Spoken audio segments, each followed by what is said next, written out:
Call the Ramsey County Board of Commissioners meeting to order. Roll call, please. Carter. Here. Huffman. Here. Matas Castillo. Here. McGuire. Here. Ortega. Aye. Reinhardt. Here. McDonough. Here, we'll stand for the Pledge of Allegiance, please.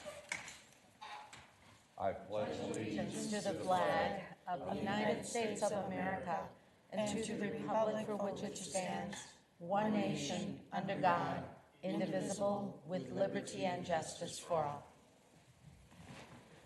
Good morning. Good morning. First item is to approve the agenda for March 19th. Second. A motion is second. Roll call. Reinhardt. Aye. Carter. Yes. Huffman.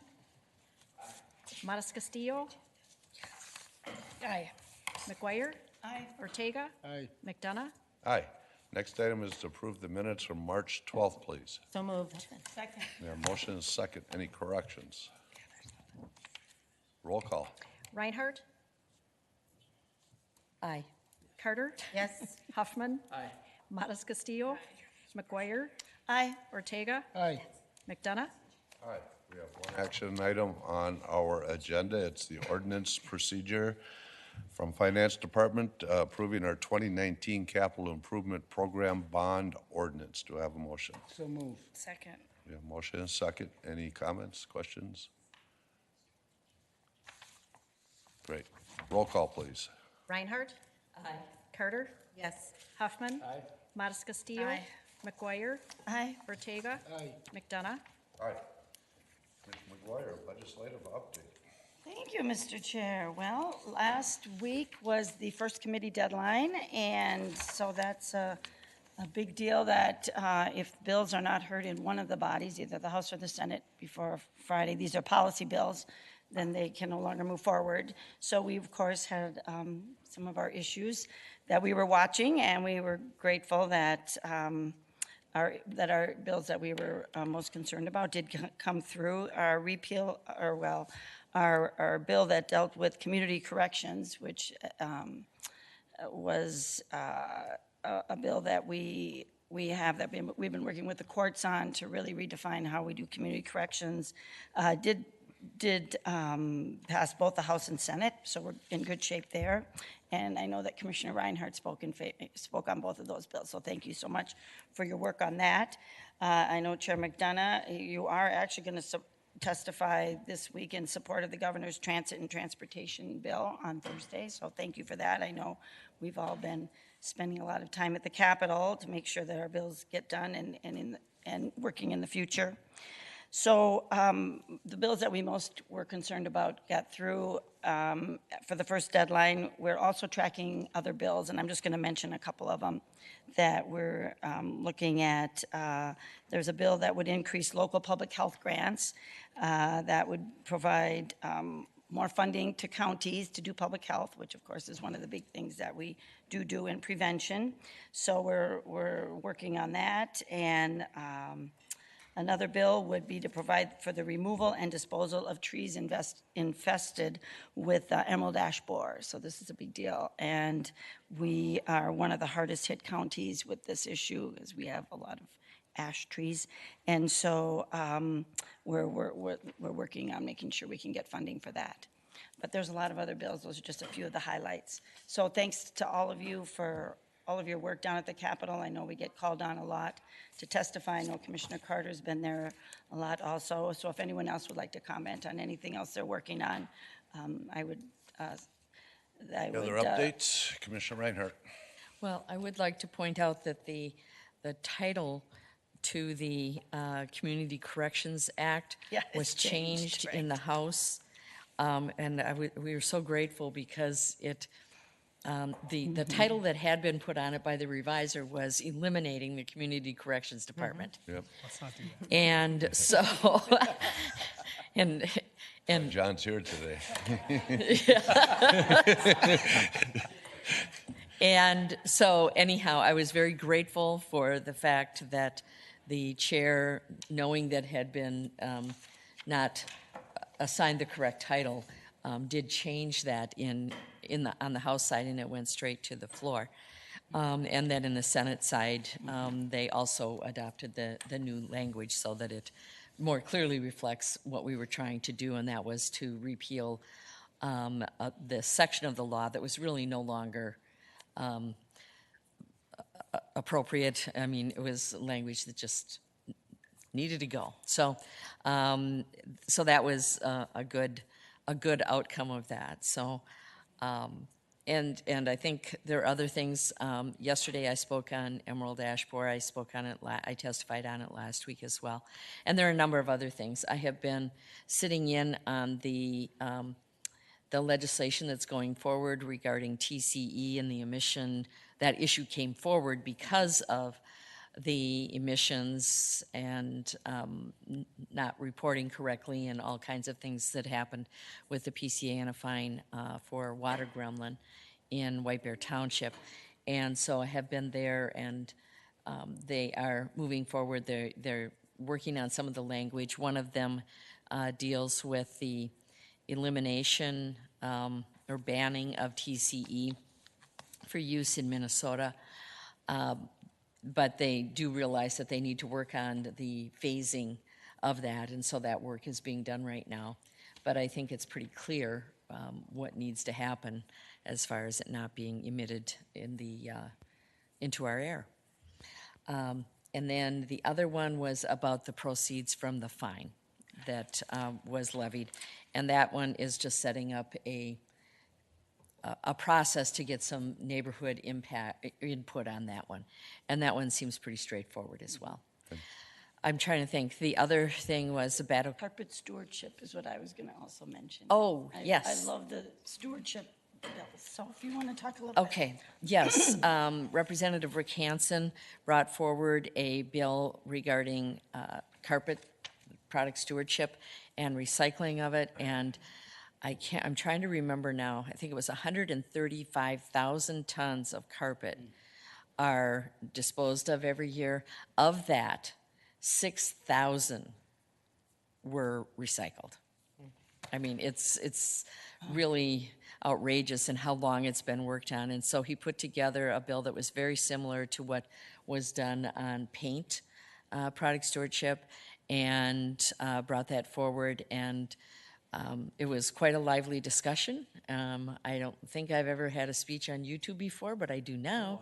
So the California, or the National Product Stewardship Association, picked it up and said, you need to hear this. And so I was kind of honored by that. But the fact is, one of the things that is so important about product stewardship, and that I talked about, and that I know I'm preaching to the choir here, but is the fact that we've got the costs associated with it right now of any kind of end-of-life management of products most generally falls to local government. And so when they talk about this additional tax or this additional fee, I was very quick to point out that those costs were being paid. They were being borne by the taxpayers.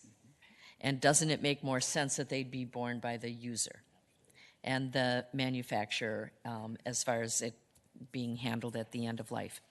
And so I think there is this misunderstanding that somehow there's no cost associated with it if it's not incorporated into the price of the product. And the fact is, there absolutely is a price that's incorporated in that. And I clearly talked about the environmental benefits as well, and how far what we have done, and how the voluntary efforts did not work when it came to paint, and the industry ultimately recognized that and said, okay, we want to do something that we have more control over, so that we can truly take responsibility for the product. And hopefully that's where the carpet industry will go as well, because it's a big issue. We've got 2 companies that deal with recycling carpet in Minnesota. There's jobs associated with it, the environmental impacts, the economic impact for counties and local governments is pretty big as well. So we'll see what happens with that. Great, thank you. Mr. Chairman. Commissioner McGuire. So thank you, and just to add one more, because I know in our Recycling and Energy Board that most of us serve on, we all want there to be product stewardship for all of our products, because we're paying a lot of money for a lot of end-of-life, end-of-cycle products that our taxpayers are paying the cost of disposing of those. So, but this is just one of the other items that gets attention, and we of course would like lots of items to get that attention, but thank you for doing that. I just want to mention one other issue is that our winter recreation area is continuing to get hearings in both the House and the Senate, and I want to thank the chair and Commissioner Reinhardt for testifying on both of those bills. It's going through a number of committees, so people are getting used to the importance of really providing recreational opportunities for our residents and using an asset that we have that's a regional and statewide asset that's in Ramsey County. So thank you. Thank you both for that. Good. Any other updates? I'm going to add a little bit to the Battle Creek. We've been working on this for over 8 years, and I really feel pretty strongly that we're finally getting some wind in the sail. But I want to share a story. We've had Chrissy Snyder, who is a former school teacher, but she organizes and runs a youth program to broaden the base, expose youth to cross-country skiing. And she tells a really great story, and it's really connected to the work we do in equity. When she was a teacher, there was a Smalley family. They had 3 young girls. That one of them was in her class, and of course, their first winter here, they absolutely hated it. And she talked to the mom and dad and said, what we do is embrace it. I've got an opportunity here. I can get your daughters into a cross-country instructional program. And fortunately, they said yes. And it's just a great story she tells. But the 3 girls, she got them in. Fortunately, there was some snow that winter. And they did some cross-country skiing, and they absolutely loved it. But the dad runs right alongside them, like a full mile as they're teaching these girls how to cross-country ski. He bundles up and he runs right with them, encouraging them. So it's just a really great story. But it's a good opportunity to always reflect on, as we're moving these projects forward, we're always looking at an equity lens here about how we are really expanding opportunities for all people in our community. So, Excellent. Any other legislative updates? County Connections, County Manager O'Connor. Thank you, Mr. Chair. I'm going to invite Ling Becker and Deputy County Manager Joanna Berg up to formally introduce Ling. Good morning, Mr. Chair, Commissioners. I am delighted to introduce to you Ling Becker in her new capacity as the Workforce Solutions Director for Ramsey County. You all have worked with Ling in her excellent leadership at the Vadnais Heights Economic Development Corporation, and we could not be happier to have her here in Ramsey County. Week 3? Yes. And I also just want to comment before I turn it over to Ling. As I was thinking this morning about opportunity in the EGCI service team, I was reflecting on in the last year, 13 months, we have hired, given retirements, a new public works director, a new director of Parks and Recreation, a new community and economic development director position that this board approved, and now a new workforce solutions director. And I think this team now is fully staffed with permanent department head leadership, and I think we are going to all sit back and really enjoy watching them execute together. So with that, I'll turn it over to Ling. Yeah, good morning, Commissioners. Thank you so much for the privilege to be able to lead the Workforce Solutions effort on behalf of Ramsey County. As I've had the chance to work with many of you in different capacities, I look forward to working with those that I have not. As you know, I've had a great investment in the economic vitality of Ramsey County before this, and this only I feel like this is a really great opportunity for me to create a singular vision on the workforce development aspect of economic development and intertwine that more tightly for the county in a way that helps to create that equity and sustainable jobs and long-term career development for many of our residents. So thank you for the opportunity. I look forward to working with all of you. Special thank you to Commissioner Carter for the time she spent with me even in these past 3 weeks and the work that she's done to just set up the regional work. I'm really excited to engage in that, and I think we're going to be able to really kind of innovate around our workforce systems through that effort. So thank you. Yes. Thank you. Welcome. Welcome.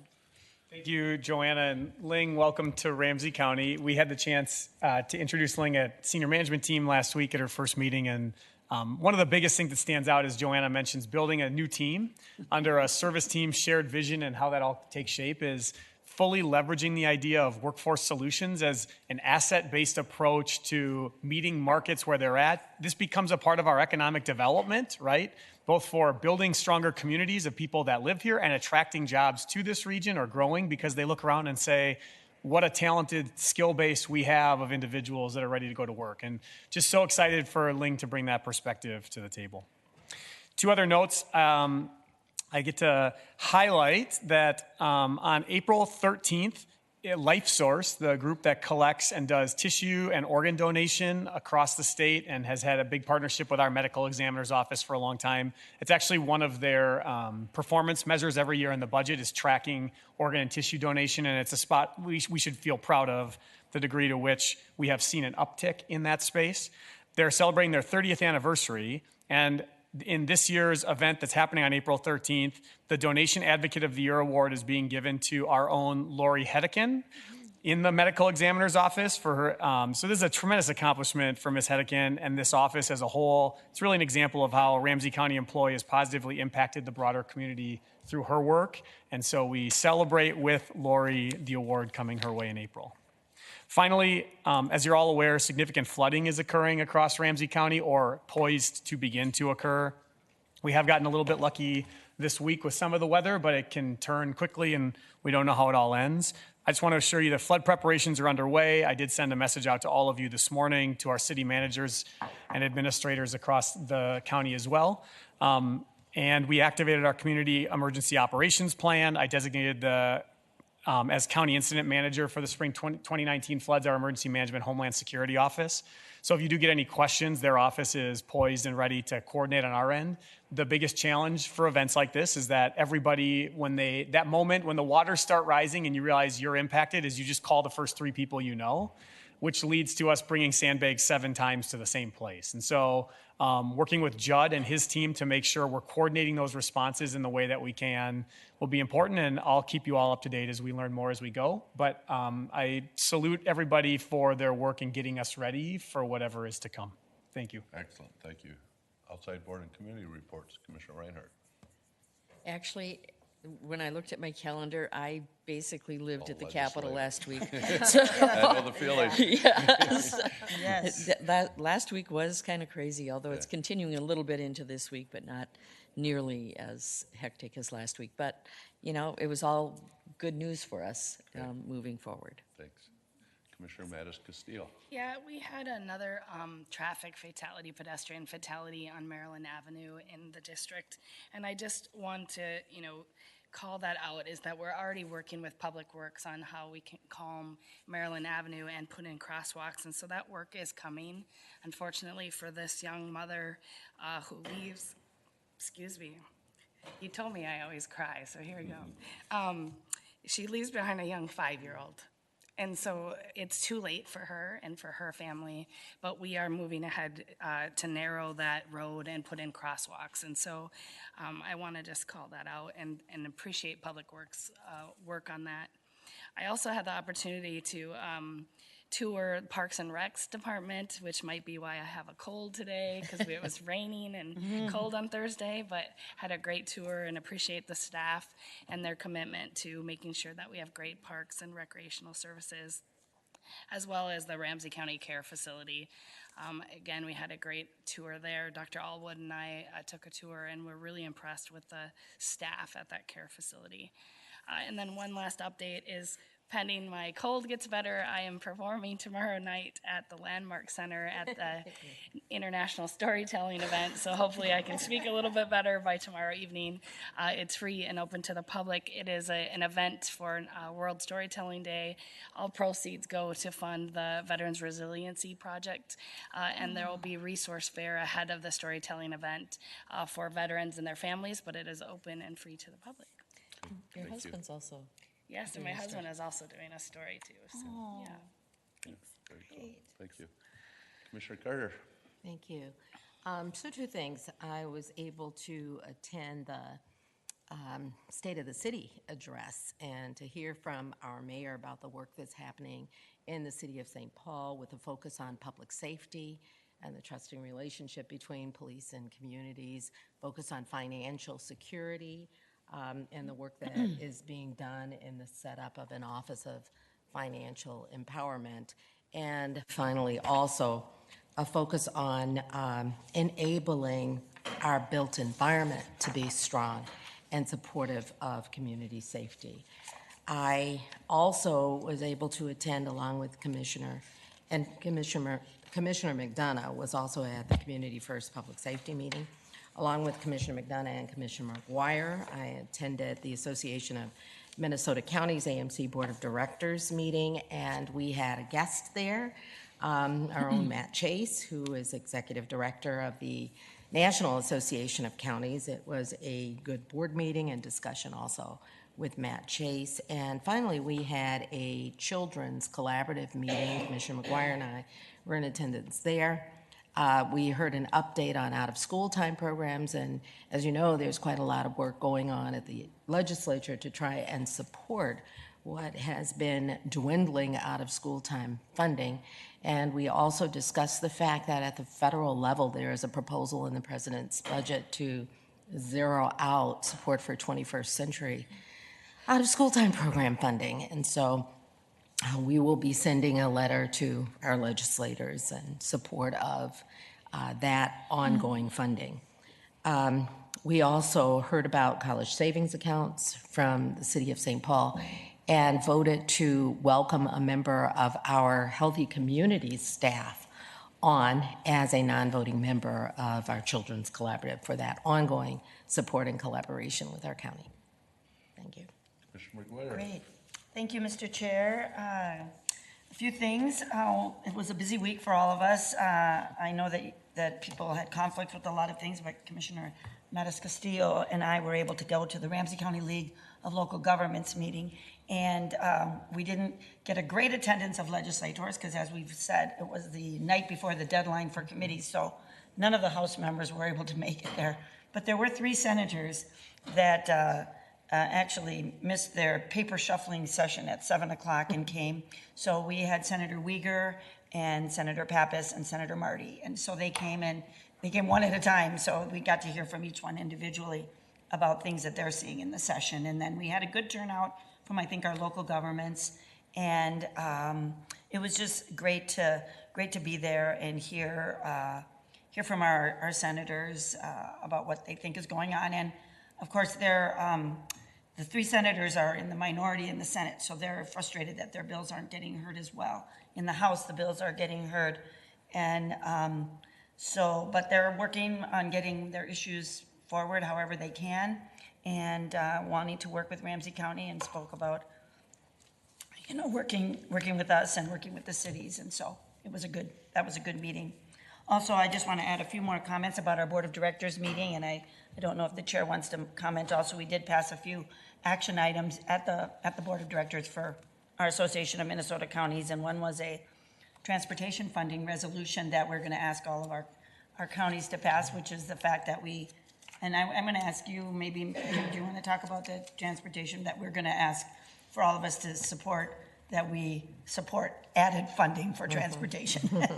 So that's the resolution that we passed at AMC about that we're going to try and get every county to say we need added resources in transportation, and so we're working on that. And then we set up. I just think it's a great movement that we've established. We used to have an Indian Affairs Committee, and we've renamed it to Tribal Relations, and it's going to be an ongoing committee or that will meet when we need to talk about issues of our tribal relations, and I think it's a really good step, and everybody agrees with that. So that's some of the other things that we did in addition to what Commissioner Carter talked about. I just want to mention that I am wearing green today, and it's a monthly celebration for me, but I want to comment that at the History Theater, they're doing a show called Sisters of Peace about the McDonald sisters, and they are sisters in our community, and they actually are sisters of St. Joseph who are also at St. Kate, so that's my alma mater. And I was lucky to have breakfast at their house on Saturday morning. We had Irish coffee, and they are really amazing activists. They are amazing in activating in really doing a lot of work on peacekeeping. And I happened to serve with their brother in the legislature, who was on the who's no longer there, but his son is there now, and they happen to be on opposite sides of the aisle, but they certainly are an active group, these 4 nuns. And it was just a treat to meet them and to be with them. And I encourage everyone to go to the play that is about them at the History Theater. And then I just want to give a shout out to a couple of events that are actually happening tonight. There's a Path to Safe Harbor for Sexually Exploited Youth is going on at the New Brighton Community Center, and our county attorney's office is helping put that on. And that's at 7 o'clock at the New Brighton Community Center. And then in Roseville, the League of Women Voters is doing a talk on elder abuse, which is at the Ramsey County Library in Roseville. And that's at 6:30. So both really important topics that are happening in our community. Great. Thank you. Commissioner Ortega. Commissioner Huffman. Last month we've been talking about Public Works and their great snow plowing efforts. Now I just want to remind people they're also filling potholes, and if you see one, if you ramseycounty.us, report a problem. It's a real easy 2-minute way to report a pothole on a county road if you see one. Thank you. I will add a little bit more to the work that we've done at AMC on, and I say roads, bridges, and transit. Yes, thank you. Thank you. Right. Comprehensive balance is sustainable. There was a task force or a work group put together in a couple of areas of AMC priorities, and this was one of them. I participated. We had engineers on there, and I just forwarded the resolution to everybody. I think my hope is we'll have it before our board next week. And we really worked off the TFAC report, and Commissioner Carter had represented us on that. It's still a valid, the work that group had done is very valid, and we used those numbers to get to a position about supporting the number for investment moving forward. And we don't do it often at AMC. We did it in 2008 for the transportation bill. We did it for CPA when we changed the formula. We did it for the mental health bonding bill last year. But they are going to try to get all 87 counties on board. It's usually pretty easy to get to about 55, and then those last 20, it's not because they're not supportive, it's just usually procrastination or lack of action. And we're going to ask, as we get to the end, we'll be asking for help with commissioners who have relationships in counties, because the sooner we get to 87, it means a lot, and it carries a lot of weight when we're testifying for legislators. It means a lot to MnDOT, Met Council, when 87 counties throughout this state have all signed on to support one thing. Like I said, it doesn't happen often. It does carry a lot of weight. So that should be before us, I'm hoping, next week, right? That would be the plan. I think so. Yeah, I think we're moving it through. Commissioner Reinhardt. Since we are able to take action on, during the legislative session, do we need to wait until next week? Yeah, I think it's good to have it in front of us, and I think it's not a rush. I'd just as soon have it next week. We can wait. We need all the 87 counties to do it, so it's just going out now. So I think we can wait till we have it. I appreciate that. I would agree. That's Plus, fine. we I can just have an wanted to be update sure. on. I appreciate it, yeah. The governor's bill is going to be rolled out on Thursday in House Committee, and we can have an update then, kind of what we're hearing from feedback. There's a number of organizations that will be testifying. The House Transportation Committee is going to roll out their own bill on April 2nd, because I've met with Chair Ornstein a number of times, and Senator Dimple, who's the ranking member on the Senate side, and they've been working on a proposal for the legislature to move forward based on the governor's proposal, but it's not going to be identical, I don't think. I think there's going to be some as former legislator knows, right? You got to put your stamp on it, right? Gosh, that's right. All right. That's for sure. Seeing no further updates, we will be moving into 2 closed executive sessions downstairs. 5 minutes, and then this afternoon we'll have a workshop on energy, and Commissioner McGuire, you're chairing that? Yes, I am. Perfect. Yes, I am. With that, we're adjourned. Thank you.